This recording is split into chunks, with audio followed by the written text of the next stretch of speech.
علی بھائی اگلا سوال ہے، کرونا وائرس سے بچاؤ کی خاطر ماسک پہننے والی عورتوں کو حجاب کرنے کا ثواب ملے گا یا نہیں؟ ہاں دیکھیں جی، ثواب ملے یا نہ ملے، ایک چیز تو ہے کہ وہ گناہ سے تو بچ جائیں گی. باقی ہم اللہ سے امید کرتے ہیں کہ ثواب بھی ملے گا. اگرچہ ایک حدیث ہے جو اس ڈاکٹرن کو سپورٹ نہیں کرتی، اور وہ حدیث ہے بخاری کی پہلی حدیث جو صحیح مسلم میں بھی ہے، مشکات میں بھی پہلی حدیث وہی ہے جو آپ اکثر عادی سنتے ہیں، انما الاعمال بالنیات. اعمال کا دار و مدار نیتوں پر ہے، اور یہاں اعمال سے مراد نیک اعمال ہے. برا عمل کیا، چاہے اچھی نیت سے کیا یا بری سے، وہ گناہ ہی ہے. اس کے سپورٹ میں اسی حدیث میں آگے الفاظ ہیں کہ جس شخص نے اللہ اور اس کے رسول کے لیے ہجرت کی، اس کی ہجرت اللہ اور اس کے رسول عز و جل و صلی اللہ علیہ وآلہ وسلم کے لیے لکھی جائے گی. اور جس نے کسی عورت سے نکاح کی غرض سے ہجرت کی تو اس کی وہ ہجرت اس عورت کے لیے لکھی جائے گی. گناہ تو نہیں ہوگا، ظاہر نکاح کرنا گناہ تو نہیں ہے، لیکن وہ اس ایکسٹرا آرڈنری ہجرت کے ثواب سے محروم ہو جائے گا. تو اس کے تحت تو جب آپ اپنی دنیاوی منفعت کی خاطر کوئی کام کر رہے ہوتے ہیں تو ظاہر ہے کہ اس میں پھر یہ خطرہ ہوتا ہے کہ وہ پیورلی اللہ کے لیے نہیں ہو رہا ہوتا.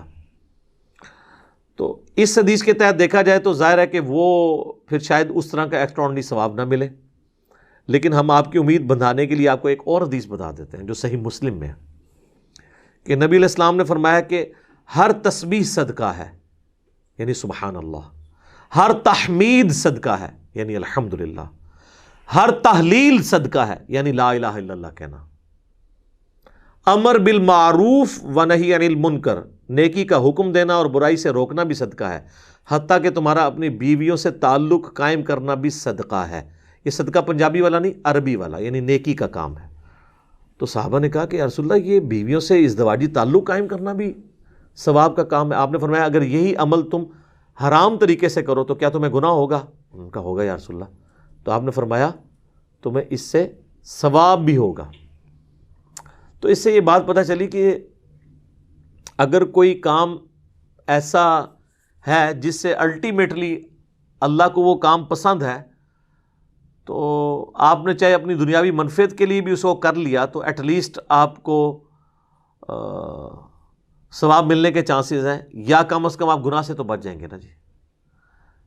چہرے کا ڈھانپنا تو ایک مسلمان عورت بالغہ کے لیے فرض ہے، تو وہ اس ڈھانپنے والا جو فرض ہے وہ تو پورا ہو جائے گا نا آپ کا، اس اعتبار سے کہ آپ اپنے چہرے کو ڈھانپ لیں تو گناہ سے آپ کم از کم بچ جائیں.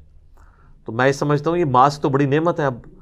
اب تو ان عورتوں کو جن کو یہ ڈر لگا رہتا تھا لوگ ہمیں آرتھوڈاکس کہیں گے، تو ان کا ڈر تو ختم ہو گیا. وہ اب میڈیکل ماسک یا دوسرا ماسک کپڑے والا یوز کریں، بلکہ اس سے تو حجاب کرنا بھی آسان ہو گیا. دوسرا ماسک جو حجاب کرتی تھی وہ ان کو بعض کا پن لگانی پڑتی تھی اور بڑا مضبوطی سے باندھنا پڑتا تھا. یہ تو پیارے ماسک ہیں جناب، کانوں میں ایسے پکے فکس ہو جاتے ہیں، یہ تو آپ کا ماسک نیچے گرتا بھی نہیں ہے. اور آپ کو پتہ ہے فرانس میں جب انہوں نے عورتوں کے حجاب پہ پابندی لگائی تو وہاں پہ جو مسلمان عورتیں تھیں، دیکھیں نا جی، جب کسی نے کوئی عمل کرنا ہو تو وہ کر لیتا ہے، ورنہ دل بے ایمان تے اجتا ٹیر. جس کا دل بے ایمانی پہ ہو وہ لیم ایکسکیوزز بہت ڈیوائز کرتا ہے. وہاں پہ عورتوں نے میڈیکل ماسک پہننا شروع کر دیے. اب ماسک سے تو کوئی منع نہیں کر سکتا. کورونا کے بعد تو ویسے ہی نہیں اب کسی مسلمان عورت کو یہ حجاب کرنے سے روک سکتے، وہ تو حجاب پکا ہے. اب بلکہ مردوں نے بھی حجاب شروع کر دی ہے اس کی وجہ سے. تو انشاءاللہ ہم اللہ سے امید کرتے ہیں، اور میں اسلامی بہنوں کو ترغیب دلاؤں گا کہ چاہے اب اپنی جان بچانے کی خاطر ہی آپ یہ کریں، کیونکہ جان بچانا بھی الگ سے بھی ایک ثواب کا کام ہے. کیونکہ قرآن میں ہے نا وَلَا تُلْقُوا بِأَيْدِيكُمْ إِلَى التَّهْلُكَةِ، اپنے ہاتھوں سے اپنے آپ کو تباہی میں مت ڈالو. تو اگر آپ بیماری سے بچنے کے لیے میڈیکل ماسک یوز کرتے ہیں، یا پولن الرجی سے بچنے کے لیے اسلام آباد میں لوگ استعمال کرتے ہیں، یا ڈسٹ الرجی اور دھوئیں کی الرجی سے بچنے کے لیے ماسک یوز کیے جاتے ہیں، تو اپنی جان کی حفاظت کرنا خود بھی ایک ثواب کا کام ہے. قرآن میں حکم ہے اس کا کہ اپنی جان کو تباہی سے بچانا ہے. تو پیرلل میں آپ کو حجاب کرنے سے کم از کم اگر آپ کو ثواب نہ ملنے کا ڈر لگا ہوا ہے تو ایٹ لیسٹ گناہ سے تو آپ بچ گئے نا. آپ اس کے اوپر توجہ دیں کہ یہ کتنا سخت، یعنی اس کے اوپر وعیدیں ہیں. میں نے الگ سے ایک ڈیٹیل لیکچر مسئلہ 161B ریکارڈ کروا دیا. جن لوگوں کو یعنی کیڑا دماغ میں گھسا ہوا ہے نا کہ جی عورت کا چہرہ جو ہے وہ زینت میں داخل نہیں ہے، لہٰذا صرف بالوں کا حجاب کرے گی اور باقی جسم کا، اور وہ کہتے ہیں جی چہرے کا نقاب کوئی نہیں تھا. تو وہ تو بخاری مسلم آپ حدیث عفق کھول کے دیکھیں جو سیدہ عائشہ کے بارے میں آتی ہے، جب ان کے اوپر تہمت لگی تھی تو اس میں وہ صحابی کہتے ہیں کہ میں نے اماں عائشہ کو اس لیے پہچان لیا کہ میں نے پردے کی آیات نازل ہونے سے پہلے اماں عائشہ کو دیکھا ہوا تھا. وہ اس وقت اونگ رہی تھی نا، جب وہ قافلے کے انتظار میں تھی، قافلہ آگے چلا گیا تو اس وقت اچانک ان کے چہرے سے وہ نقاب ہٹ گیا. تو ان کا میں نے سیدہ عائشہ کو اس حالت میں جب دیکھا تو میں نے پہچان لیا کہ یہ اماں عائشہ ہے، کیونکہ حجاب کی آیات نازل ہونے سے پہلے میں نے ان کو دیکھا تھا. مراد کیا کہ حجاب کی آیات نازل ہونے کے بعد اماں عائشہ چہرے کا نقاب کرتی تھی. یہ کہتے ہیں کہاں لکھا ہوا ہے؟ بخاری مسلم دونوں میں لکھا ہوا ہے. آپ کو کہاں سے ملنا ہے جب آپ نے، اور پھر جن کو یہ بھی مل گیا انہوں نے اگلا جو ہے کہانی کرا دی، نہیں جی امہات المومنین کے لیے تو نقاب ضروری تھا، عام عورتیں نہیں کریں گی. ہاں جی عام عورتیں جو ہیں وہ کسی غیر مسلم کو رول ماڈل بنائیں گی یا امہات المومنین کو بنائیں گی رول ماڈل؟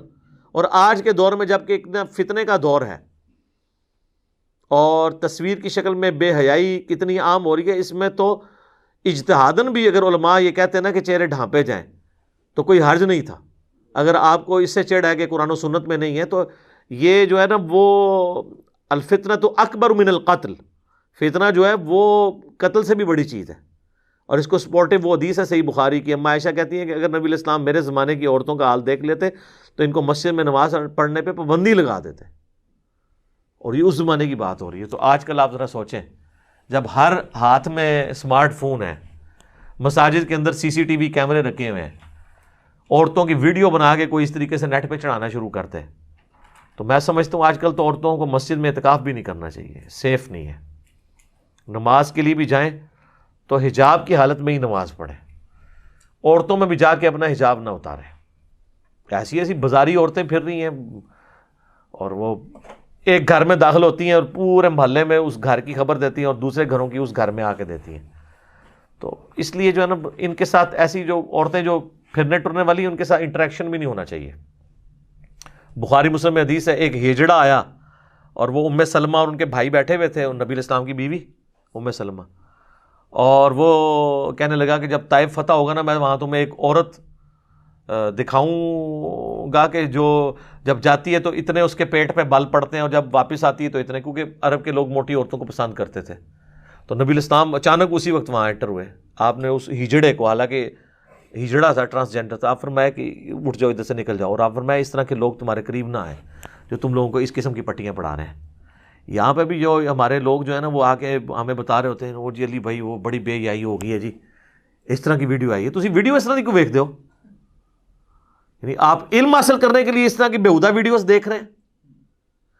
یہ تو کسی کو بھی نہیں دیکھنی چاہیے، بالکل اوائڈ کرنا چاہیے. آپ نے اس کو دیکھ کے کون سا ایسا علم حاصل کرنا جو لوگوں کو بتانا ہے؟ سب کو پتہ ہے کیا ہو رہا ہے. لوگوں کو اس طریقے سے ایجوکیٹ نہ کریں کہ وہ الٹا برائی میں مبتلا ہو جائے اس کی وجہ سے. آپ کا کیا کام ہے اس طرح کی ویڈیوز دیکھنے کا اور پھر کہنے کا جی ہاں ہاں پتہ نہیں کیا ہو رہا ہے. ہاں کرنے سے آپ نے روک لینا، پھر تو آپ ضرور دیکھیں اور وہ اس ہاں کی فریکوینسی ہمیں بھی سکھا دیں کہ کیا ہے، تاکہ ہم بھی وہ ہاں ایک دفعہ ویڈیو میں کہہ کے تو لوگوں کو رکوا لیں. سب اس طریقے سے اس طرح کی چیزوں کا ذکر بھی کرنے کی ضرورت نہیں. آج تو مجبوراً میں نے وہ ایک ایشو ڈاکٹر ذاکر نائک کی وجہ سے کھڑا ہوا، وہ میں نے 8-10 دن صبر کر کے ریکارڈ کروایا، اور وہ آپ دیکھ رہے ہیں کہ میں کس طرح ہچکچاہٹ کے ساتھ ان ایشوز کو ڈسکس کر رہا ہوں. کیونکہ تو وہ جو مکہ شریف میں ایک عالم صاحب بیٹھے ہیں ان کا خاصہ ہے کہ وہ اس طرح کے بیہودہ سوالات پہلے انوینٹ کرتے ہیں جو ہمارے آباء و اجداد کے دماغ میں بھی نہیں آئے ہوئے، اور پھر ان کے جوابات دے کے تو اسلام کی خدمت کر رہے ہوتے ہیں. لوگ کہتے ہیں جی دیکھیں جی وہ کتنے مشکل سوالوں کے جواب دیتے ہیں. وہ سوال خود ہی انہوں نے ایجاد کیے ہوئے ہیں اور وہ سوال کو پریکٹیکل لائف سے تعلق بھی نہیں رکھتے. تو قرآن و حدیث میں تو اس قسم کی باتیں نہیں لکھی ہونی تھی نا کہ آپ کو خود سے پہلے وہ دماغ میں کیڑا داخل کیا جائے اور پھر اس طرح کا نکالنے کی کوشش کی جائے. اس لیے ہماری کوشش ہوتی ہے کہ جو واقعی جینون ایشوز ہوں نا ان کے اوپر بات کی جائے. تو مہربانی کریں، ہماری اسلامی بہنوں کے لیے موقع ہے، ابھی حجاب شروع کر دیں میڈیکل ماسک کے ذریعے یا کپڑے کے ماسک کے ذریعے. ثواب ملے نہ ملے، امید ہے ثواب بھی ملے گا، ایٹ لیسٹ وہ گناہ سے تو بچ جائیں گی نا. تو یہ کوئی چھوٹی بات ہے کہ وہ گناہ سے بچ رہی ہیں. تو اب تو میرا خیال ہے کسی عورت کے پاس کوئی ایکسکیوز نہیں رہا.